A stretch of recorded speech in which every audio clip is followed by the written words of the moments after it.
Latest GK.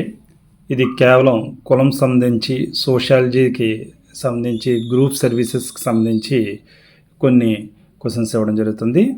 కులం అనేది ఏ భాషా పదం నుంచి ఆవిర్భవించింది అనేసి అడుగుతున్నారు. పోర్చుగీస్ అనే భాష నుంచి, పోర్చుగల్ సంబంధించిన పోర్చుగీస్ భాష అనమాట.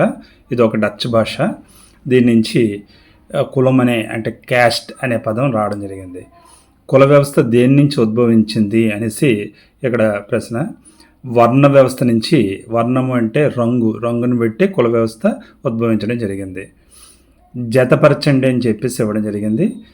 జాతి సిద్ధాంతం హెర్బర్ట్ రిస్లీ, వృత్తి సిద్ధాంతం నెస్ఫీల్డ్, సంస్కార సిద్ధాంతం ఏఎం హోకార్డ్. వర్ణ వ్యవస్థ ప్రస్తావన ఏ వేదంలో కనిపిస్తుంది? మనకి ప్రధానంగా 4 వేదాలు తెలుసు. ఋగ్వేదం, యజుర్వేదం, సామవేదం, అథర్వణ వేదం అని చెప్పి ఇందులోంచి ఋగ్వేదం నుంచి వర్ణ వ్యవస్థ ప్రస్తావన కనిపించడం జరుగుతుంది.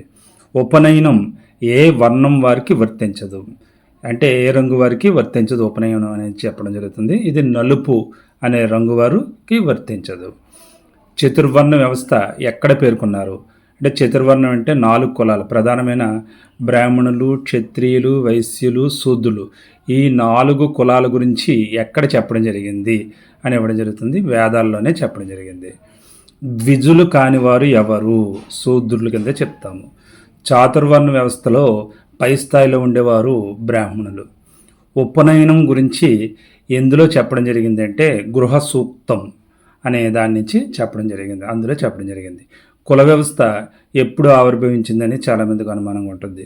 దీనికి ఖచ్చితంగా ఏ విషయమో చెప్పలేము, కనుక దీనికి ఎటువంటి ఆన్సర్ లేదు.